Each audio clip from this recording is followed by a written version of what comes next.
libre te quiero como arroyo que brinca de peña en peña,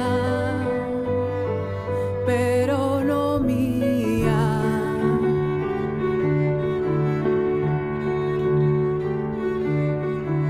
Grande te quiero como monte preñado de primavera,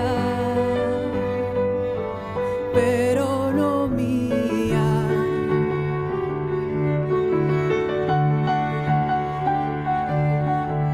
Buena te quiero como pan que no sabe su masa buena, pero no mía.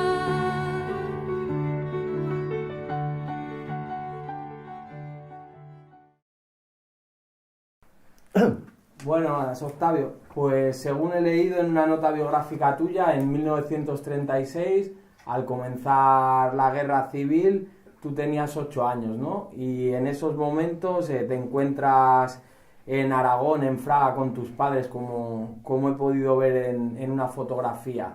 ¿Qué recuerdos tienes tú de esta época y qué te sugiere esta fotografía? Bueno, como habrás visto en la foto, yo tengo 8 años cuando comienza la guerra civil. Y en ese momento soy demasiado joven para poder tener recuerdos de lo que era mi padre como militante anarcosindicalista, como profesor racionalista. La idea que yo tengo de lo que sucedió y de lo que mi padre hizo en ese momento ha sido después por lo que me han contado algunos compañeros, mis propios padres, y sobre todo por lo que he leído en los libros de historia. Es sobre eso que me he podido hacer una idea de la importancia que tuvo aquel acontecimiento en aquel momento histórico y la proyección que ha tenido para el porvenir.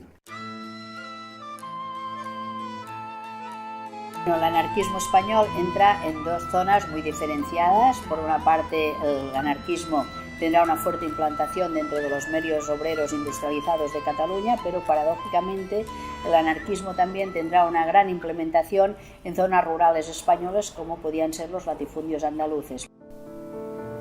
El anarquismo comenzó en España en 1868, con la llegada de Fanelli y la formación de la Primera Internacional. Las ideas anarquistas tuvieron una buena acogida en los sectores más desfavorecidos, convirtiéndose el anarquismo en la ideología dominante del movimiento obrero español. Ateneos, escuelas racionalistas, grupos de acción, sindicatos como la CNT, grupos excursionistas, atentados, expropiaciones, huelgas, enseñanza o propaganda son algunas de las armas usadas por los anarquistas en su lucha contra el Estado y el capitalismo para implantar una sociedad libertaria. Fruto de esta lucha, en el Estado español se consiguió por primera vez, en 1919, la jornada laboral de 8 horas. Debido a esta victoria obrera, la patronal responderá durante los años 20 con la eliminación física de los principales sindicalistas de la CNT, hecho que desemboca en la llamada época del pistolerismo, donde los anarquistas de la CNT y los miembros del sindicato libre, pagados por la patronal, se enfrentan en las calles. La llegada de la dictadura de Primo de Rivera en 1923 supondrá la ilegalización de la CNT y el exilio para muchos anarquistas. Entonces, claro, durante la dictadura de Primo de Rivera parece exteriormente que no haya movimiento sindical, naturalmente la huelga obrera está súper prohibida, pero sí que hay una actividad y una ebullición cultural que nos hacen ver cómo se forma toda esta conciencia obrera que saldrá a la calle en 1936 delante del golpe del general Franco.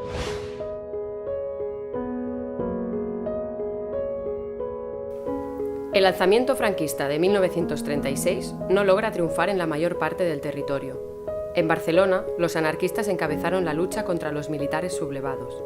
La derrota del alzamiento en Barcelona, a manos de los anarquistas de la CNT y del resto de organizaciones obreras como la UGT o el POUM, provoca un vacío de poder que es aprovechado por la clase trabajadora para iniciar un proceso revolucionario. Los comités revolucionarios no solo expropiaban las fábricas, no solo ponían en funcionamiento toda la economía catalana, no solo gestionaban el aprovisionamiento de una ciudad de Barcelona, sino que en su propia existencia, supliendo todas las funciones del Estado, eran capaces de encarnar ellos con su propia existencia la revolución social.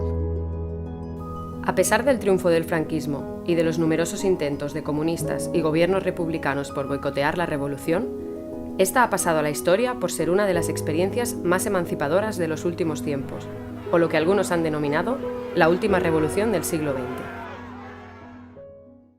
Pero experimentan, quieren dar una lección al mundo, quieren enseñar que hay otra vía posible, que no es ni el comunismo soviético de dirección estatal ni el capitalismo americano. Quieren demostrar que hay una tercera vía, que sería la autogestión obrera. El Consejo de Aragón era un organismo realmente solo cenecista, que fue el que permitió las colectivizaciones y esas experiencias revolucionarias en Aragón. También en muchas zonas, en muchos pueblos, como en Fraga, hubieron experiencias pedagógicas muy interesantes con la formación de escuelas racionalistas.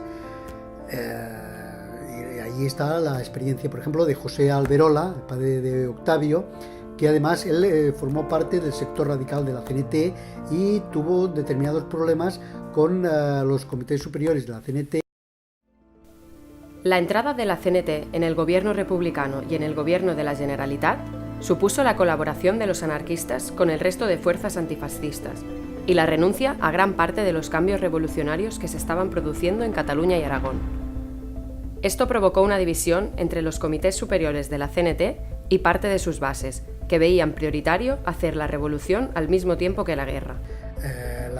Realmente la experiencia aragonesa no fracasó por sí sola, no fracasó porque cayera en manos del fascismo, sino que fueron disueltas por las tropas estalinistas que sencillamente querían un Estado fuerte. Octavio es un niño cuando estalla la guerra civil y la revolución social.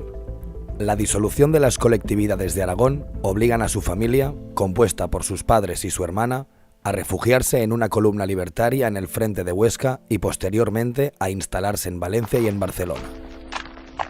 La caída de Cataluña, a manos de las tropas franquistas en enero de 1939, obliga a miles de milicianos, republicanos y familias de izquierdas a exiliarse a Francia. La familia de Octavio será una de estas familias cuyo destino será el exilio. Después vino la retirada, tuvimos que pasar a Francia y en Francia pues el recuerdo más fuerte es el de pasar la frontera, con aquel montón de armas que había ya, que los milicianos las dejaban, y luego pues claro nos pusieron en el Boulou y una noche, y al día siguiente nos embarcaron en un tren a un destino desconocido. 3 días de anduras de Barcelona a la frontera. Cerca del mar, por todas partes, bombardeos. Llegamos a la frontera, nos separan las mujeres de los hombres. En pleno mes de enero, con nevadas, se los acoge en la playa sin puntos de agua potable. El recibimiento es horroroso, pero los franceses les plantean el dilema: o te quedas aquí en los campos de concentración o te vuelves a la España de Franco, donde seguramente te van a fusilar.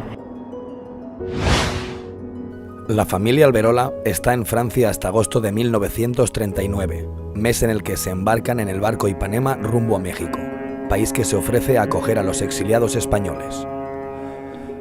José Alberola empieza a ejercer de maestro en Jalapa, capital del estado de Veracruz, en donde fallece su hija N. Octavio, por su lado, continúa con sus estudios de secundaria y de preparación para la universidad. En 1946, Octavio se matricula en la Universidad de Ingeniería de la capital de México, en donde posteriormente se reunirá con sus padres. José Alberola entra a trabajar como profesor de literatura en el Colegio Madrid. Octavio, por su parte, combina sus estudios con su actividad política y crea, en 1948, junto a algunos compañeros de estudio mexicanos y jóvenes exiliados españoles, las Juventudes Libertarias Mexicanas, y publican un diario llamado Alba Roja. decidimos a final del mes de septiembre editar y distribuir y pegar por los muros de la Ciudad de México un manifiesto denunciando la situación política y social que se vivía con el gobierno de Miguel Alemán, que era el presidente de la República en aquellos momentos, y recordando que había habido una revolución mexicana y que el pueblo no había sacado ningún beneficio de aquello. Pegando ese manifiesto por las calles, nos detuvieron a uno de los grupos que nos habíamos dividido para hacer ese trabajo, y en ese grupo estábamos 3 hijos de refugiados, yo, Floreal Ocaña, que le llamábamos Florico, y Francisco Rosell. Y estaba un joven mexicano, estudiante, el que era con el que sacábamos Alba Roja, Manuel González Salazar. Y finalmente, al cabo de un mes, por órdenes del presidente, nos hicieron firmar un documento comprometiéndonos a no meternos más en la política mexicana y sino que seríamos extraditados a España. Nos pusieron libertad y durante ese tiempo pues estuve bastante aislado porque no me parecía bien, no compartía la opinión de los exilados y en particular de los libertarios de que los anarquistas no debíamos meternos en las políticas de los países en donde estudiamos. Yo consideraba lo contrario. En 1956, Octavio recupera la ilusión por el activismo político y empieza a colaborar en México con los exiliados cubanos, que están empezando a organizarse para preparar una guerrilla que actúe en Cuba contra la dictadura de Batista. Y estábamos en un proceso en que en España había ya sucedido bastantes huelgas estudiantiles y movimientos de protesta laboral que habían generado en el exilio pues habían tenido un cierto eco, y eso nos planteaba a los exilados un deber de solidaridad con los que luchaban en España. Entonces yo decidí aprovechar las circunstancias que me lo permitían para ir a hacer un viaje a Europa y poder entrar en España para poder llegar a tomar contacto con algunos grupos de la oposición y darme cuenta de cuál era el estado de ánimo de la población y de la oposición en esos momentos. En unos momentos muy duros porque en el mundo se había producido el reconocimiento del franquismo por las Naciones Unidas y por la UNESCO, en fin, había una etapa de bastante desánimo en los medios antifranquistas, pero al mismo tiempo el hecho de que se había iniciado esa lucha en Cuba pues nos animaba a intentar de hacer algo parecido en España. En 1957, Octavio gana un programa de televisión sobre crucigramas, y es con este dinero y la ayuda de su compañera Irene Domínguez, periodista del diario Zócalo, con lo que viajan a Europa. Octavio, para poder viajar, consigue un pasaporte y unas credenciales de periodista sin su auténtico nombre. Octavio e Irene, en su viaje por España, realizan diferentes reportajes periodísticos y son los primeros en publicar para Zócalo las primeras imágenes del Valle de los Caídos. Octavio, a su vez, se entrevista clandestinamente con diferentes figuras del anarquismo como Progreso Fernández. Además, en Valencia también contacté con el compañero Progreso Fernández, un viejo militante, amigo de mis padres, al que le llevaba un mensaje que tenía que transmitir al compañero de las Juventudes Libertarias, Liberto Serrao, que estaba a punto de salir de la cárcel en esos momentos para poder arreglar su paso clandestino a Francia, posteriormente cuando saliera en libertad. De ahí fui a Menorca, que era donde yo había nacido. Pude ver a la persona que había cuidado de pequeño, tuvimos un control por la Guardia Civil, pero como nuestros pasaportes eran legales, por el momento no suscitó problema.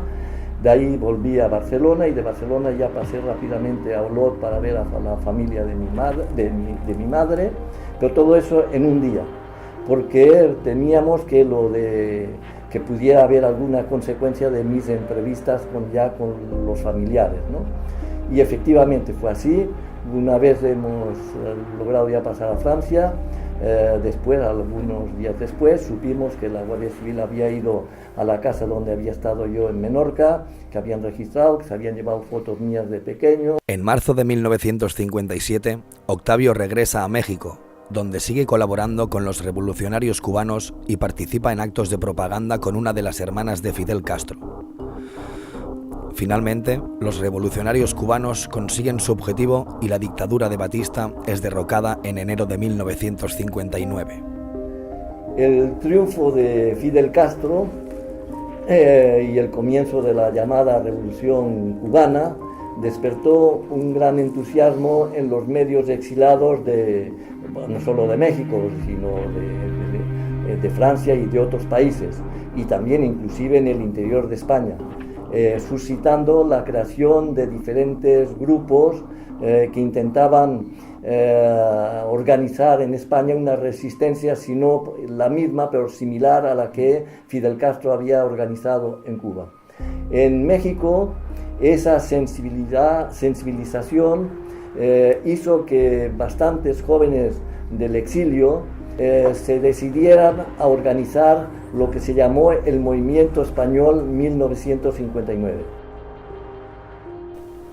El Movimiento Español 1959 fue constituido en México por jóvenes exiliados españoles, con la intención de agrupar a todos los jóvenes exiliados independientemente de su militancia política. En su inicio participaron en él jóvenes republicanos, socialistas, anarquistas y comunistas. Dentro del movimiento se dieron conflictos entre las diferentes visiones estratégicas. Por un lado, los comunistas, que optaban por la política de reconciliación nacional y la huelga general pacífica, mientras otro sector se decantaba por la línea castrista de la lucha armada. Que poco a poco los que eran partidarios de una acción más directa nos separáramos, y de ahí que comenzábamos a hacer prácticas de guerrillas, y en esos grupos que se practicaban las guerrillas había socialistas, jóvenes republicanos y jóvenes libertarios. También en ese momento, a final del año 59, es cuando matan en España, que asesinan al Quico Sabaté. Eso provocó también una discusión con los del 59, porque ellos querían simplemente hacer una denuncia pacífica y nosotros pues quisimos proponer una acción. Intentamos quemar lo que era la embajada franquista, pero era una embajada oficiosa, así no tenía un estatuto legal. La muerte de Quico Sabaté conmocionó a la militancia anarquista, reforzando las corrientes reunificadoras de la CNT. En México, el conocido anarquista y exministro Juan García Oliver se puso en contacto con Octavio Alberola y ofreció su apoyo a los jóvenes libertarios para contribuir a la reunificación del movimiento libertario y potenciar la lucha armada contra el franquismo. Y el grupo se constituyó y fue juramento de los que lo integraron de que desde aquel momento el grupo Los Solidarios que nos llamábamos continuaría la lucha hasta el triunfo total de la clase trabajadora, hasta el triunfo de la revolución social, y que solamente la muerte podía irnos apartando de los demás. Fue así en ese momento, a finales del año 60, que García recibió una invitación para ir a Venezuela, porque un grupo de exilados de la CNT de Venezuela, que tenían contacto con gente de Acción Democrática y con la STB, el Sindicato de Trabajadores de Venezuela. La gestión con los venezolanos se quedó en vagas promesas de ayuda y solo permitió montar una emisora para transmitir propaganda libertaria hacia España, que, por no ser de una potencia suficiente, funcionó poco tiempo. En las reuniones en Venezuela, con Juan Pintado, secretario de coordinación de la CNT, se informó de que la CNT de Toulouse estaba preparando un atentado contra Franco en 1961 en San Sebastián. Octavio y su amigo Florico, ilusionados con la idea del atentado contra Franco, deciden sumarse a la preparación del atentado y se comprometen a participar en él. Finalmente, el atentado se paralizó debido a que en septiembre de 1961 se celebraba en Limoges un congreso de la CNT, donde se trataría el tema de la unificación y de la estrategia de lucha. Es por eso que en México, García Oliver y los demás compañeros nos reunimos y decidimos que era importante que alguno de nosotros participara en el congreso. Entonces yo me ofrecí a venir al Congreso y fui nombrado delegado de la CNT exilada en México al Congreso de Limoges de 1961. El Congreso de la CNT de 1961 en la ciudad de Limoges fue decisivo para sellar la reunificación de la CNT y del movimiento libertario español, que se había realizado ya en el interior de España, lo que permitió la asistencia al Congreso de una delegación del Comité de la CNT de España reunificada. La presencia de esta delegación fue decisiva para que en la sesión reservada del Congreso se aprobara una ponencia llamada de Defensa Interior. Esta proponía la constitución de un organismo secreto para reanudar la lucha armada contra el régimen franquista por considerarla necesaria en aquellos momentos. En una situación de un franquismo absolutamente todopoderoso, que realmente detiene cantidad de comités nacionales de la CNT, que hace imposible la existencia de una vida sindical. Hay organizaciones como fue Defensa Interior, protagonizada entre otros por Octavio Alberola, Cipriano Mera, García Oliver, que intentaron sencillamente la existencia de una lucha revolucionaria en la España franquista. Antes de marchar a México, Octavio participa en varias reuniones para apoyar la creación de Defensa Interior. Participa en el Pleno de Toulouse de las Juventudes Libertarias, donde éstas deciden integrarse en la Comisión de Defensa a la espera de la creación Defensa Interior. Por otro lado, se entrevista con Liberto Serrao, que acaba de salir de prisión y está intentando crear el movimiento libertario de resistencia. Serrao le convence para que se vea con el embajador de Cuba en Francia y le consiga una entrevista con Fidel Castro en La Habana, para ver si Cuba hace efectiva la promesa de ayuda a la lucha contra Franco. Octavio mantiene una conversación con el embajador cubano en Francia, donde éste le promete un visado para entrevistarse con Fidel. Tras una semana de espera, el visado no llega, por lo que Octavio decide trasladarse a Madrid para entrevistarse con el Comité Nacional de la CNT y comunicarle la decisión de nombrar a García Oliver como su delegado en Defensa Interior. Unas horas antes, en realidad de salir para Madrid, me avisan los compañeros de Toulouse que les ha llegado la noticia de que en Madrid han detenido a los dos compañeros del Comité Nacional. Uno de ellos era Gorrón y el otro era Ismael Rodríguez. Los habían detenido, que no se sabía, por el momento no había habido más detenciones, pero que claro, eso ponía en tela de juicio mi entrevista con ellos, ¿no? Y me quedé exclusivamente a esperar la llegada del visado al consulado de Cuba, que no llegó. Y como se me acababa el tiempo para mi vuelta a México, me volví a México. Finalmente, la prometida ayuda cubana a la lucha antifranquista no se materializó y el régimen de Fidel Castro evitará así cualquier acción que generara un conflicto con la España franquista. Algo que decepciona a Octavio, que desde ese momento y viendo la posterior evolución de la Revolución cubana, será muy crítico con el régimen castrista. Yo trabajaba en México, había pedido a mis compañeros de trabajo de la empresa donde trabajaba como ingeniero, de que durante un año yo me ausentaría, que durante ese año ellos se comprometían a pasarle un salario a mi compañera Irene, que ya había nacido mi hija Elie, y Octavio. Octavio, que había aceptado integrarse en Defensa Interior en representación de las Juventudes Libertarias, se queda en México a la espera de la constitución en Francia de ese organismo. Y fue así como a finales de marzo, pues ya tomé el viaje y abandoné México para venir a Francia. Octavio deja en México a su compañera, sus dos hijos y a su padre, ya que su madre había fallecido el año anterior. García Oliver y Floreal Ocaña, Florico, se quedan también en México a la espera de que Defensa Interior comience a funcionar.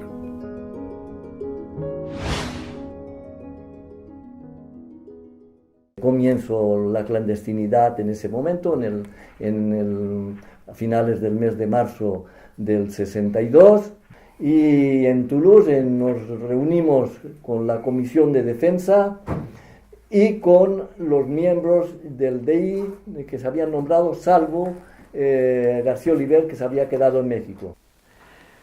Entonces teníamos uno que llamábamos el mexicano, Octavio Alberola, que lo admirábamos sobre todo por el hecho de que él estaba en México y lo había abandonado todo para venir a Francia, a Europa, a meterse en la conspiración contra Franco. Mi padre, que había sido siempre también de la organización, ¿no? Y otros compañeros que teníamos allí también, que trabajaban en canteras, en aquella época, tenían algunas cosas que podían servir para explosionar algunas cositas, ¿no? Bueno, ya sabes, ¿no? Entonces podíamos facilitar cosas de esas y también, si en este caso, pues facilitamos también a través de amigos franceses que trabajaban en sitios adecuados, DNIs franceses, en fin, que podían servir también y tal, ¿no? En fin, y otras cosas. Dado que estábamos en un momento de apatía y de desespero y de desolación del exilio, porque Franco, pese a todo, seguía muy consolidado internacionalmente y no se veían perspectivas de cambio en España, de que había que comenzar con acciones de tipo simbólico que permitieran reactualizar el problema español, porque ya de España ya casi no se hablaba de nadie, además venían ya muchos millones de turistas y demás. El ritmo de la edificación crece sin cesar, los efectos del sol parecen acusarse sobre la propia fotografía. Un público cosmopolita afluye ininterrumpidamente y por calles y paseos deambulan gentes de todas las latitudes y trazas. Es moda andar por parejas y los perros, fieles imitadores del hombre, siguen la regla. Cuando vino el DI y que queríamos hacer una campaña de antiturismo, estábamos entusiasmados y los jóvenes de entonces, pues todos estábamos favorables al DI, yo como los demás. El primer trabajo que consistía en recuperar armas que habían de la resistencia francesa, las que habíamos traído nosotros, y poco a poco pues nos íbamos organizando.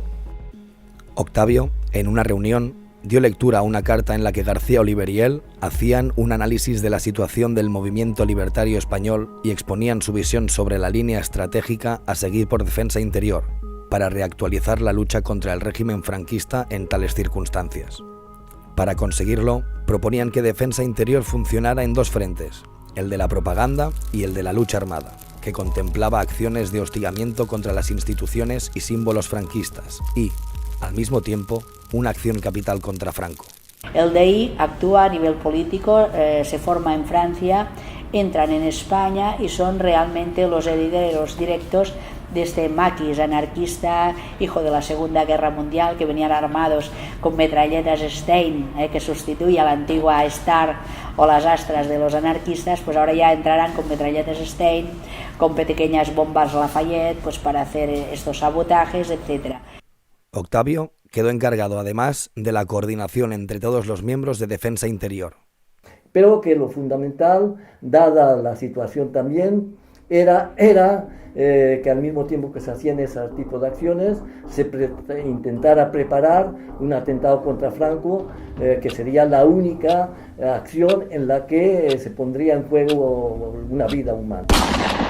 Los objetivos de la actuación armada de Defensa Interior eran las instituciones y los símbolos del franquismo, evitando hacer víctimas humanas, salvo en el caso de Franco, por ser el caudillo, un dictador que no había parado de firmar sentencias de muerte y dispuesto a seguir matando para perpetuarse en el poder. Lo fundamental entonces era reactualizar la lucha antifranquista, sacar al movimiento libertario del inmovilismo y potenciar su proyección revolucionaria de antes. Pese a ello, e inclusive antes de que se comenzara a poner en práctica lo acordado, Esgleas y Llansola se negaron a colaborar con Octavio y los demás miembros de Defensa Interior, lo que planteó, entonces en el seno de este organismo, el dilema de continuar sin ellos. Eso comenzó a llevarnos al convencimiento a los demás compañeros del DI de que nos tendríamos que encargar tanto de la acción de propaganda como de las acciones. Y fue así como comenzamos rápidamente con la ayuda de los jóvenes libertarios a organizar algunos grupos y a preparar algunas acciones de tipo simbólico. Estalló alguna bomba por España que, por cierto, nos llenó de alegría, ¿no?, al ver que por fin hacíamos ruido. Se puso una bomba en la casa consistorial de Valencia al día siguiente de que Franco había echado un discurso ahí, y por ejemplo la reivindicación que después salía en la prensa, te seguimos los pasos. Después se puso otra en el Valle de los Caídos, en donde tenía que ponerse, y donde se puso finalmente la tumba de Franco, y que decían que funcionó bien, y que los compañeros que las hicieron todos pudieron volver sin problemas. Por esas acciones no había sido detenido a nadie todavía. En la de Valle de los Caídos le decían: ni en tu tumba podrás descansar tranquilo. El DI era una cosa de jóvenes. Aquí se vio claro que, aparte, unos hombres como Cipriano Mera, que ya tenía cierta edad, y pocos más, los demás eran todos jóvenes. Tras las diferencias con Llançola y Esgleas, el resto de miembros de Defensa Interior asumen la responsabilidad de iniciar la campaña de acciones contra los símbolos franquistas y de preparar un atentado contra Franco en San Sebastián, acción que deben preparar Octavio y Cipriano Mera con el apoyo de Acracio, Jimeno y García Oliver. Y al mismo tiempo se estaba preparando el atentado a Franco en San Sebastián. Defensa Interior sabe que Franco llega todos los años en agosto a San Sebastián en el yate Azor y se alojaba en el Palacio de Ayete. Conocer la fecha de la llegada era primordial para el éxito del atentado, ya que la duración de las pilas del mando del artefacto era de máximo 7 días, lo que obligaba a activarlas del receptor, instalado en la carga de explosivos, por lo menos 2 días antes de la supuesta llegada de Franco. Y el problema es que Franco no llegó y comenzó a cundir el rumor de que este año Franco no viene a San Sebastián. García Oliver había llegado a París unos días antes, procedente de México, y había viajado en tren al sur de Francia para reunirse con Mera y Octavio en el camping de un compañero libertario no muy lejos de Bayona. A esa primera reunión acudieron al compañero Ángel Aranzáez y su compañera Julia Hermosilla, que habían participado activamente en los preparativos de esa acción. Los compañeros de España nos informaron pues que parecía que Franco no iba a venir, y el problema era qué hacemos con esa carga explosiva, veían 20 kilos, muy fuerte, que se habían puesto ya en la carretera. Se deja ahí que explosione un día y que pueda matar gente ahí, ¿qué hacemos? Y entonces se decidió esperar solamente 24 horas, nosotros nos fuimos a París, esperando a ver qué pasaba, y al día siguiente los compañeros que estaban en el Monte Igueldo hicieron explosionar porque no llegó nada, no había nada cambiado, y pudieron salir antes de que cerraran la frontera, tampoco pudieron detener a nadie de los que habían participado. Finalmente, Franco llegó a San Sebastián días después, lo que hace que salga ileso del intento de atentado y pueda disfrutar sus vacaciones. En coche descubierto y acompañado por el alcalde de San Sebastián, emprende la marcha entre las aclamaciones de la multitud. La comitiva atraviesa triunfalmente las calles de la ciudad donostiarra, en las que las muestras de fervor popular no cesaron en todo el trayecto, desde el puerto hasta la residencia oficial de Ayete.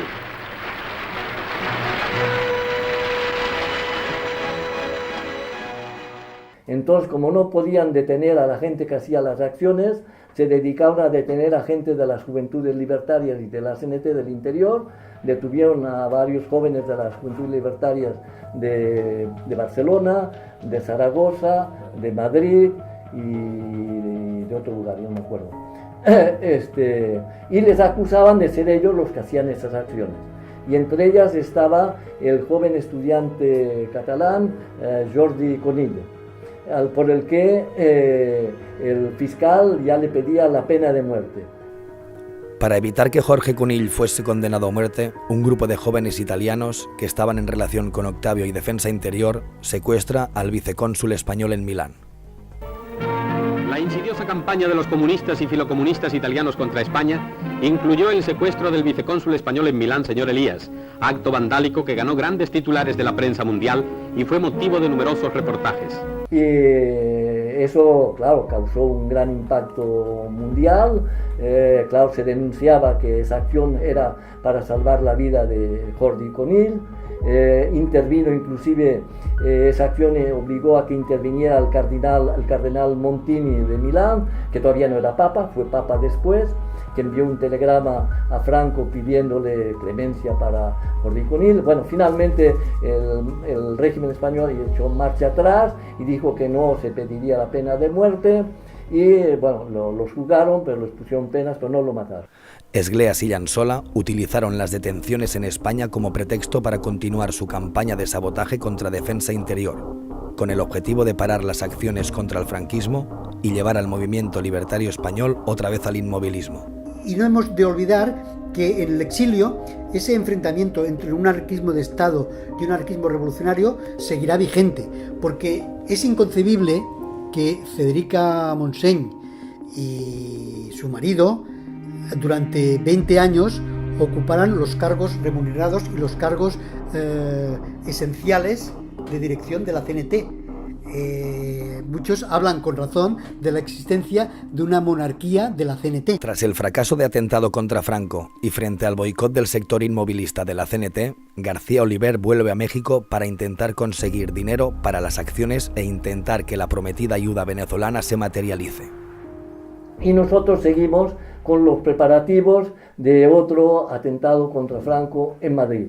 Para eso ya había llegado de México Florico, que también sabía Floreal Ocaña, que el que había sido detenido conmigo en el 48. La idea es intentar matar a Franco durante el trayecto que realiza entre el Palacio del Pardo y el Palacio de Oriente cuando recibe a los nuevos embajadores. El atentado consiste en poner la carga explosiva en el puente de los franceses y hacerla explosionar cuando pasara el coche de Franco. Para eso ya se había pasado el material explosivo, el emisor y todo, y era el compañero Francisco Granados, que era un compañero emigrado que se había ofrecido para colaborar en las acciones, y que fue el que se encargó de recepcionar en Madrid este material y guardarlo para poderlo entregar al equipo que haría esta acción contra Franco cuando llegara el momento. Se acerca el mes de julio y la prensa no se hace eco de la llegada de ningún embajador a España, por lo que se decide posponer la acción para después de vacaciones, ya que en ese mes Franco marcha fuera de Madrid. En ese momento aparece un joven llamado Jacinto Guerrero, alias El Peque, que dice representar a un grupo libertario y se reúne con Cipriano Mera y Pascual para convencerles de que les dieran el material para la acción y su grupo se encargaría de llevarla a cabo. El Peque convence a Mera y Pascual y estos convencen a Octavio pasar el material al grupo de Guerrero. Para ello se convino un encuentro en Madrid con Granado para la entrega del material. El encuentro falla y Guerrero pide un nuevo encuentro, lo que obliga a Octavio a enviar a Madrid a Joaquín Delgado, que va con la misión de decirles a Granado y al enviado de Guerrero de volver a Francia, puesto que Franco se había marchado ya de Madrid. Delgado llega a Madrid y cumple su misión. Y fue así como se produjeron en esos momentos en Madrid dos explosiones, dos atentados, uno contra la jefatura de policía en la Puerta del Sol y otra explosión se hizo en la sede de los sindicatos verticales de Madrid. Estas acciones estaban previstas para finales del mes de agosto, en el caso de que durante el mes de julio no se produjera en Madrid otra acción. El problema, además, es que el grupo encargado de realizarlas las adelantó por considerar peligroso esperar más. Esas acciones funcionaron bien, ellos pudieron volver a Francia sin problema, pero la policía detuvo a Francisco Granados y con él a Joaquín Delgado. Años más tarde, se ha podido demostrar que Jacinto Guerrero El Peque era un colaborador de la policía y es posible que delatara a Delgado y Granado. En 2 semanas los detienen, los juzgan, los condenan y los ejecutan.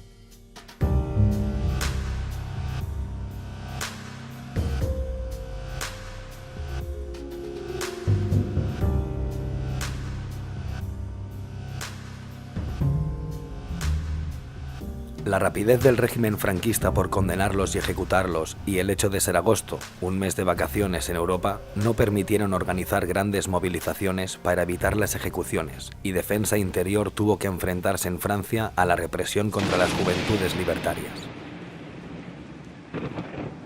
Las primeras detenciones fueron aquí en Perpiñán. Los 3 compañeros que se presentaron porque eran los más implicados, y en casa en donde estábamos de vacaciones los habíamos acogido.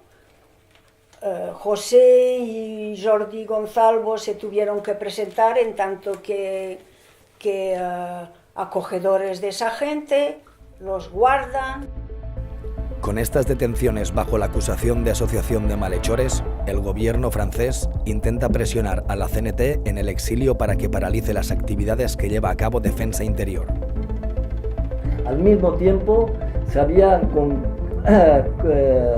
convocado un congreso de la CNT para el mes de octubre del 63 en Toulouse, que el gobierno francés por primera vez había autorizado que se hiciera un congreso de la CNT en Toulouse, tan cerca de la frontera. ¿Y por qué aquí en Toulouse? Pues porque en Toulouse, Escleas y Llançola es donde tenían más posibilidad de maniobrar el congreso para paralizar la acción. Unos días antes del comienzo del congreso, las autoridades francesas dejan en libertad, por razones médicas, a Cipriano Mera, que viaja a Toulouse con Octavio para exigir que Escleas y Llançola expliquen en el Congreso las razones de su dimisión en Defensa Interior. Santamaría, secretario en funciones de la CNT, se opone por razones de seguridad y se compromete a informar al Congreso para que éste se pronuncie sobre el problema existente en Defensa Interior. Pero no lo hace, y el Congreso, ignorando ese problema, aprueba la gestión y continuidad de Defensa Interior y nombra a Escleas y Llançola para el secretariado de la CNT, gracias al recuento de votos por federaciones locales, que les da una mayoría de votos pese a ser minoritarios por número de afiliados. O sea que a partir de ese momento el DI queda completamente paralizado. Las autoridades francesas, satisfechas con el resultado del Congreso de Toulouse, comienzan a dejar en libertad a los libertarios detenidos. Desde el final del Congreso de Toulouse, Defensa Interior queda inactivo y sin recursos, y Escleas y Llançola se niegan a dar explicaciones sobre sus dimisiones. En este tiempo, las juventudes libertarias que también integran Defensa Interior intentan llevar a cabo algunas acciones y para ello deciden apoyar la propuesta de Carballo, un joven emigrado que militaba en las Juventudes Libertarias de Tours, que representa a un grupo libertario de Madrid que quiere hacer un atentado contra Franco en el Bernabéu durante la celebración de la Copa de España, que consistía en una bomba en su coche. Durante los preparativos de la acción en agosto de 1964 son detenidos Stuart Christie, un joven libertario inglés, y Fernando Carballo. Fernando Carballo, justamente tuve ocasión de conocerle cuando vino allí. Él vino emigrado, creo, no estaba refugiado, creo. No me recuerdo bien, pero creo que vino a trabajar, en fin, como emigrado, ¿no? Y se conectó muy pronto con los compañeros de la local allí de Tours y tal, ¿no? Y era un hombre muy inquieto y muy combativo, y, en fin, echaba peste del franquismo y demás, ¿no? Al prolongarse la paralización de Defensa Interior, Octavio y sus compañeros hacen gestiones para que Irene y los 2 hijos de Octavio puedan establecerse en Francia y la situación de Octavio se pueda regularizar. Irene, Eli y el pequeño Octavio llegan a Francia a finales de 1964 y se encuentran con Octavio, pero al prolongarse la clandestinidad de Octavio regresan a México a finales de 1965. En esta situación de crisis interna del movimiento libertario llega el Congreso de Montpellier, que se celebra en julio de 1965. En el Congreso de Montpellier se habla del tema del cincopuntismo, el pacto entre la CNT y el franquismo para que ésta se integre en los sindicatos verticales, punto que es desaprobado por la mayoría de la militancia.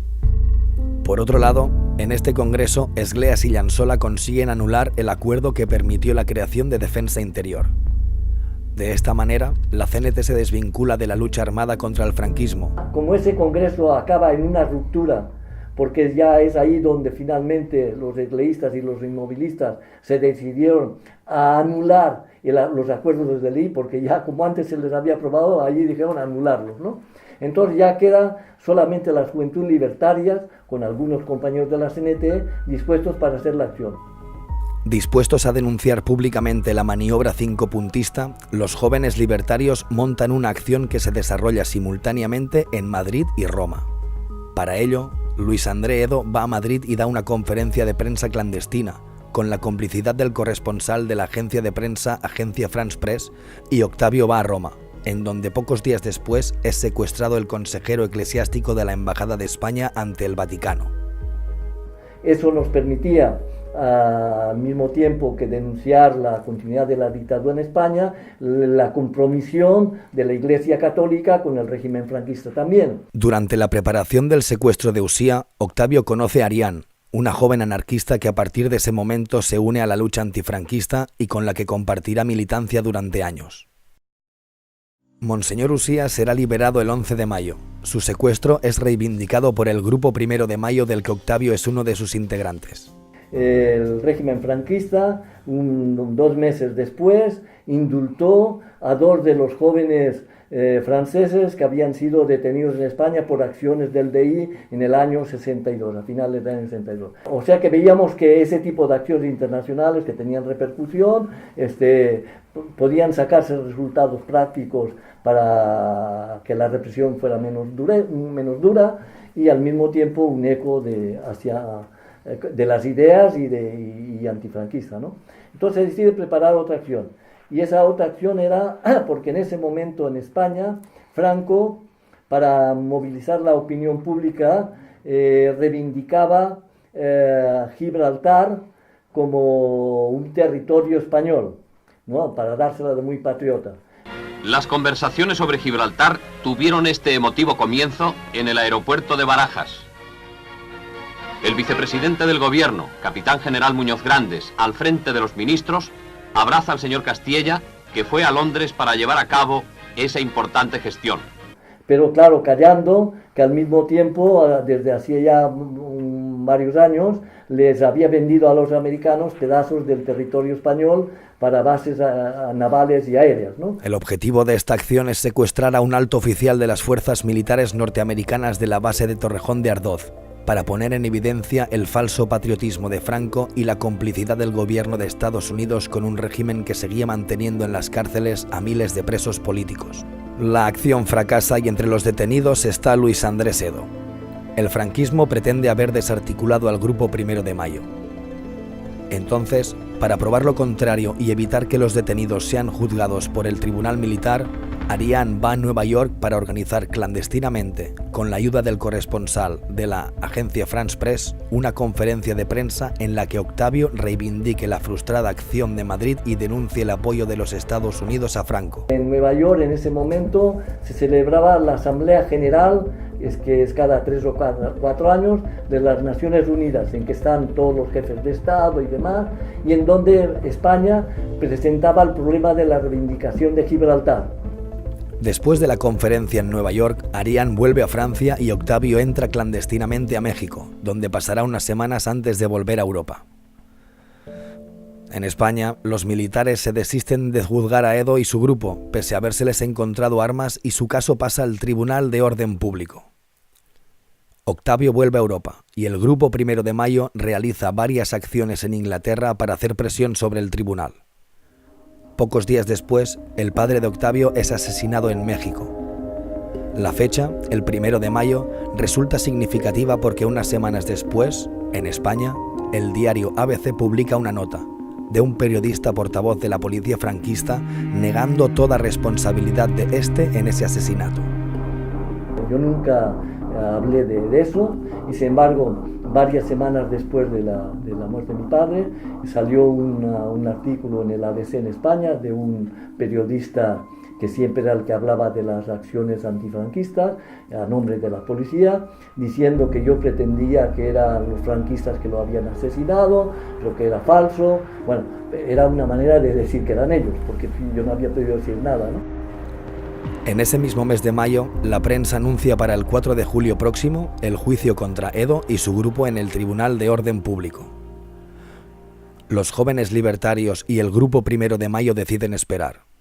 Y el juicio acaba imponiendo sorpresivamente penas de 3 a 9 años, significativamente menores a las pedidas inicialmente por el fiscal, que eran de 6 a 15 años. No obstante, considerando insuficiente el resultado, el Grupo 1 de Mayo vuelve a actuar en Londres. Se ametralló los coches de la embajada española, se retuvo por unas horas a la secretaria del embajador, se ametralló la embajada americana porque se denunciaba la presencia de los Estados Unidos con fuerzas en Torrejón, en España y después en el Vietnam y todo eso. Bueno, todo eso generaba también una solidaridad internacional. Inclusive se denunciaba la opresión racial en Estados Unidos y eso generaba también que los movimientos negros se sintieran solidarios con este tipo de acciones. El 12 de noviembre de 1967 explosionan bombas en las embajadas de Grecia, Bolivia y España en Bonn, de Venezuela en Roma, de los Estados Unidos, Grecia y España en La Haya, de los Estados Unidos en Madrid y en las oficinas de turismo español en Milán y Ginebra. A comienzos de 1968, para denunciar la represión del movimiento estudiantil en España y las negociaciones del régimen franquista para entrar en la Comunidad Europea, las Juventudes Libertarias y el Grupo 1 de Mayo comienzan a preparar en Bruselas el secuestro de Alberto Ullastres. Octavio y Arián forman parte de un grupo que quiere secuestrar al ministro español Ullastres, que es el representante oficioso de España en la Unión Europea. Con esta acción buscan denunciar la complicidad de las democracias europeas con el franquismo. Fue así como salimos para Bruselas y allí nos detuvieron. La prensa europea se hace eco de las detenciones y será la prensa francesa la que atribuirá, de manera sensacionalista a Octavio, el establecimiento de una red de araña que comprendía más de 600 grupos revolucionarios por toda Europa y que el dinero provenía de Pekín. La revista L'Express, del 11 al 17 de marzo, publicó una crónica de su enviado especial a Holanda con un título premonitorio: Los anarquistas preparan un verano caliente. Menos de 2 meses después comenzaba en París el Mayo francés. Arián queda detenida 3 meses, al final la dejan salir y puede salir a finales de abril, antes de que comiencen los acontecimientos de mayo en París. Mayo del 68 es importantísimo dentro de la configuración de una conciencia crítica europea, porque por primera vez aquellos jóvenes que habían ganado un poco la batalla en contra del fascismo y del nazismo alemán empiezan a plantearse si esta batalla que se ha ganado no es una batalla a favor del capitalismo y de una domesticidad en la vida cotidiana. A partir de los textos de los letristas y más tarde de los situacionistas, la juventud empieza a plantearse hacia dónde va y un poco miran esperanzados aquella revolución que se había hecho en España en el 36, porque era la única revolución realmente moderna y crítica para con la vida cotidiana y para con el capitalismo o con el comunismo. Finalmente, tras más de 5 meses de prisión y una huelga de hambre de una semana, Octavio queda en libertad bajo arresto domiciliario en un pueblecito de la costa belga. Fue así como Octavio termina su clandestinidad iniciada en Francia en marzo de 1962. Octavio comienza a trabajar como educador en un colegio y su nueva situación le permite, junto con Arián, comenzar a escribir el libro El anarquismo español y la acción revolucionaria. No obstante, en marzo de 1970, la prensa franquista le acusa de ser el instigador de la tentativa de secuestro en París de Emilio Garrigues, delegado permanente de España en la UNESCO. En 1971 y 1972, a la ocasión de 2 juicios en Inglaterra contra militantes de la Brigada de la Cólera, la prensa vuelve a vincular a Octavio con este grupo activista anarquista. Y, en 1973, es entrevistado clandestinamente en París por los realizadores de un documental sobre la Brigada de la Cólera para la BBC de Londres. Ese mismo año, la detención de Salvador Puig Antich el 25 de septiembre y al pedir el fiscal la pena de muerte para ese militante del MIL harán que la vida de Octavio vuelva a vincularse con la lucha armada antifranquista. En el 73 detienen en España a Salvador Puig Antich en relación con lo del MIL y algunos de los compañeros que se han podido escapar y venir a Francia pasan a Toulouse, van a ver a compañeros libertarios, piden ayuda para tratar de hacer algo, intentan hacer alguna acción, no pueden, van pasando los meses y finalmente convencen a Boticario de que, o el boticario que se ofrece, no sé, de venirme a ver a mí para que les ayude a hacer algo, ¿no? Y bueno, y me contacta, vienen y finalmente, bueno, acepto, me parece que era urgente. Octavio obtiene entonces una baja laboral sabática de 2 meses en el instituto donde trabajaba en Bélgica y entra clandestinamente en Francia, en donde se reúne con los compañeros de Toulouse y del Mil, que están tratando de organizar acciones para intentar evitar que Salvador Puig Antich sea ejecutado, pues el fiscal ha pedido ya la pena de muerte para Salvador tras matar ETA al almirante Carrero Blanco el 20 de diciembre de 1973. El 17 de enero de 1974 son detenidos en un control de carretera en las cercanías de París 4 miembros armados de un grupo de jóvenes hispano-franceses cercanos al Mil constituido en Toulouse. Estas detenciones obligan a abandonar el plan de acción proyectado y a recomenzar la preparación de otro. 3 semanas después, el Consejo de Justicia Militar ratifica la pena de muerte a Salvador, que es ejecutado el 2 de marzo. Vengo clandestino y comenzamos a preparar y en eso me detienen en un metro de París. Ariane, al ver que Octavio no llega, avisa a su abogado, que logra confirmar la detención de Octavio y pasa la información al diario Le Monde, que lo anunciará al día siguiente en su edición.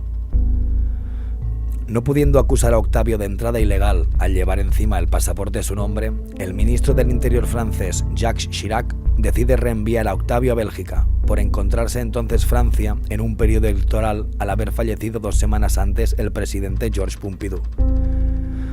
El gobierno belga no acepta y Chirac ordena entonces que Octavio sea conducido hasta la frontera y dejado libre en territorio belga. Yo llamo a mi abogado en Bélgica y él me dice, no te presentes, escóndete porque aquí te tienen que detener. Yo en lugar de esconderme me vuelvo clandestinamente a Francia porque teníamos un paso por la frontera, por Valenciennes, compañeros que vivían en la frontera, y vuelvo aquí y retomo el contacto con los compañeros y hacemos la acción. Y se secuestra al director del Banco de Bilbao. Pero ya para eso ya habían matado a Salvador. Pero claro, seguían pidiendo la pena de muerte para 2 de sus compañeros también. Además, aunque ya fuese tarde, había que hacerlo. Digamos, la gente más activa del movimiento anarquista, los de Defensa Interior del 1 de mayo, de los primeros de los 60, son los que después, cuando haya la caída del Mil, son los que nos ayudan. Poco puedo decir, yo solo que puedo estar agradecido por todo lo que hicieron gente como Octavio Alberola, como Luis Andrés Sedo y muchos otros, digamos, de gente que venía ya de la guerra, eran niños a lo mejor, pero gente que había estado siempre dentro del movimiento libertario, y entonces que hicieron actos de solidaridad y que colaboraron con nosotros y tal, ¿no? En cuanto a esto sí que puedo dar fe. El secuestro del director del Banco de Bilbao se produce el 3 de mayo. Es reivindicado por los grupos de acción revolucionaria internacionalista. Dura casi 2 semanas y el banquero es dejado libre tras tenerse la seguridad de que los detenidos del Mil no serán condenados a muerte. Al día siguiente son detenidos Octavio, Ariane y 7 compañeros y compañeras más. Son los únicos detenidos. Se les acusa de complicidad en el secuestro, pero sin poderlos relacionar directamente con los autores materiales que no serán descubiertos. En Barcelona fue detenido unas semanas después Luis André Edo por haber reivindicado la acción a nombre de un comité libertario antirrepresivo. Tiene a 11. Van dejando a unos a otros en libertad provisional. Total, que quedamos en libertad provisional a la espera de un juicio criminal, puesto que es un secuestro, o sea que corremos muchos años, ¿no? Y pocos meses después, pues ya muere Franco. Tras la muerte de Franco, se inicia en el Estado español la denominada transición. Octavio se encuentra bajo arresto domiciliario en Francia, sin poder salir de París, por lo que no se implicará activamente en la reconstrucción de la CNT. En un primer momento, la CNT renace y el movimiento libertario es capaz de movilizar a cientos de miles de personas contra los pactos de la Moncloa y contra el continuismo que representaba la transición. Con el paso del tiempo, debido al montaje del caso Scala y a las luchas internas entre los viejos del exilio con una visión dogmática y las nuevas generaciones, el anarcosindicalismo perderá fuerza y quedará relegado a la marginalidad. Utilizando la frase de Franco, es una transición atada y bien atada, ¿no? Porque Franco dijo que dejaba todo atado y bien atado. Efectivamente, esa transición es una transición que más bien es una transacción. Durante todo este tiempo, Octavio se ha visto obligado a trabajar clandestinamente, sin declarar, hasta que a principios de 1977 las autoridades francesas le reconocen el estatus de refugiado. A partir de entonces, trabaja legalmente y se implica, con la ayuda de Ariane y los compañeros latinoamericanos refugiados en Francia, en actividades de solidaridad con los que luchan contra las dictaduras en América Latina. Durante esos años, Octavio, Ariane y los demás imputados en el secuestro del director del Banco de Bilbao han estado en libertad condicional, a la espera de la celebración del juicio penal, hasta que en 1981 las autoridades deciden hacerlo antes de que termine el periodo presidencial de Giscard y haya nuevas elecciones que se anuncian favorable para la izquierda. Entonces se plantea el problema del juicio, tenemos reuniones con todos los compañeros que estamos implicados y con los que no son solidarios con nosotros y decidimos presentarnos al juicio porque estamos en libertad provisional, pero nos presentamos todos corriendo el riesgo de que nos condenen y nos guarden en la cárcel porque nos obligan a entrar para presentarnos al juicio, pero nada más son 24 horas, ¿no? Y bueno, el hecho es que el juicio dura una semana. Podemos demostrar que ha habido una complicidad entre las autoridades francesas y las autoridades españolas. Yo las acuso de que son ellas que han preparado toda nuestra detención, puesto que no tienen pruebas de nuestra complicidad en lo del secuestro. Y finalmente es un jurado popular que nos absuelve. Una vez absueltos todos los imputados, Octavio se quedará a vivir en Francia junto con Ariane, y los dos participarán activamente en numerosos encuentros de temática libertaria en Francia y otros países. Continuarán sus relaciones solidarias con los compañeros latinoamericanos y animarán desde 1981 la emisión La Tribuna Latinoamericana en Radio Libertaire de París con compañeros franceses y chilenos. En 1996, Octavio y Luis Andrés Edo, con los compañeros Antonio Martín y Sergio Hernández, los verdaderos autores de las acciones en Madrid de agosto de 1963, participan en un documental que la cadena de televisión Europa, Arte, produce sobre los compañeros Francisco Granado y Joaquín Delgado.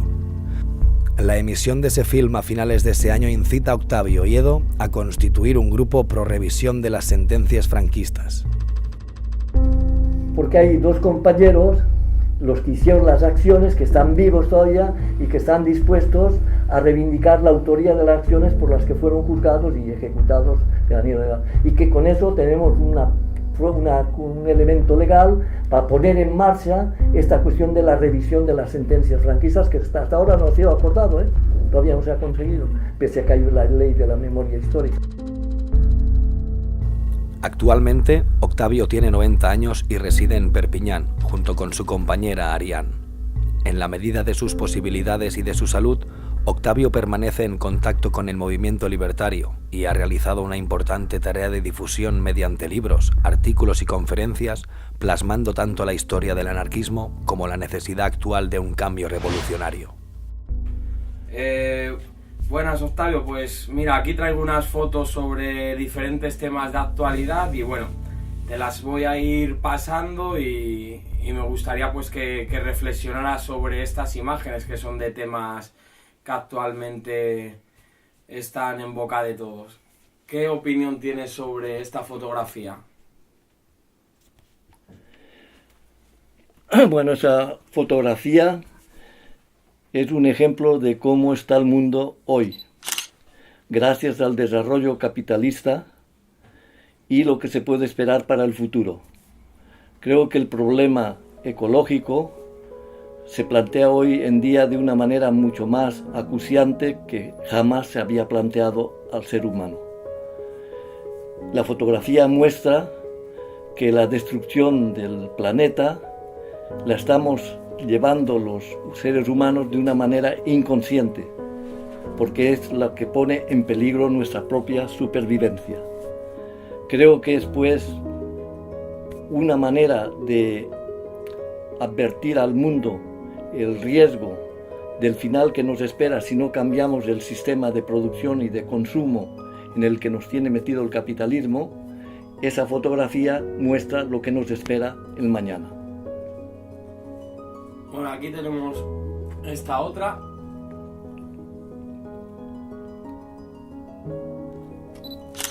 Sí, también esta es otra de los graves problemas que tenemos que enfrentar hoy en día gracias al funcionamiento de este sistema en el que el capitalismo nos ha metido, que es el problema de que millones de seres humanos se ven obligados a abandonar sus tierras, a emigrar al mundo llamado desarrollado para poder sobrevivir.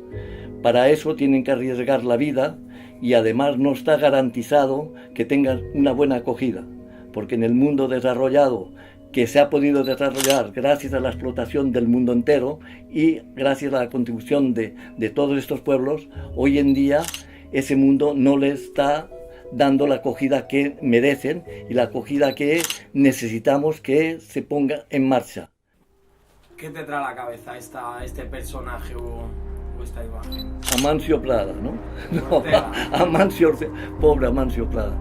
Amancio Ortega, sí, uno de los grandes multimillonarios que hoy en día existen en el mundo gracias a la explotación del sudor humano en el planeta entero, ¿no? Eso también pone en evidencia el absurdo de este sistema y la grande injusticia que este sistema implica su continuidad. El problema es la apatía y la falta de reacción de las masas explotadas, no solamente en España, sino en el mundo.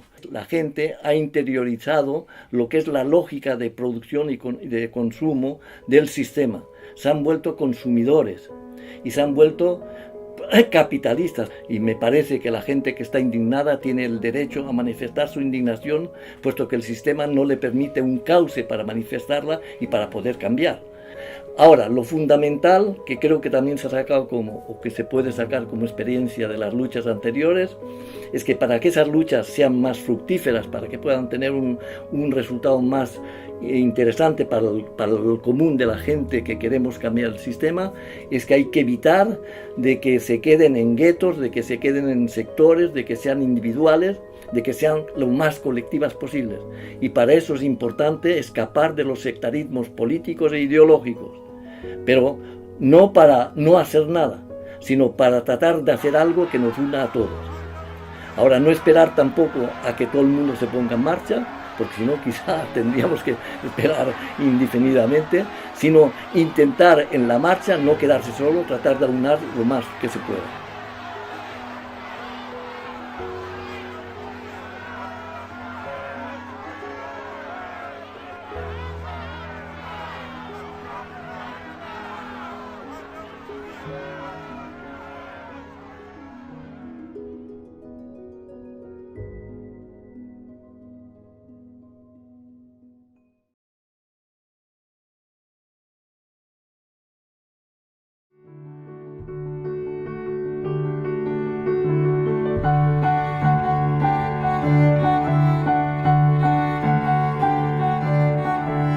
Libre te quiero como arroyo que brinca de peña en peña, pero no mía.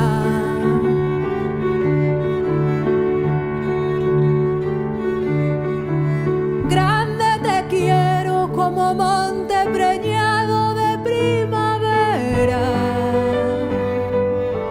pero no mía.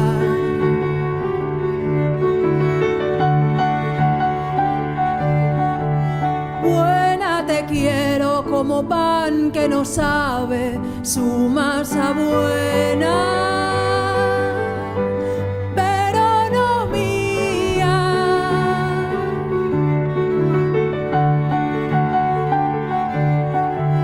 Alta te quiero como chopo que al cielo se despereza,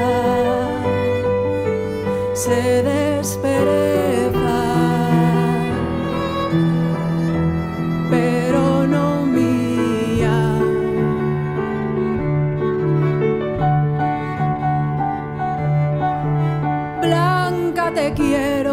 como flor de azahares sobre la tierra.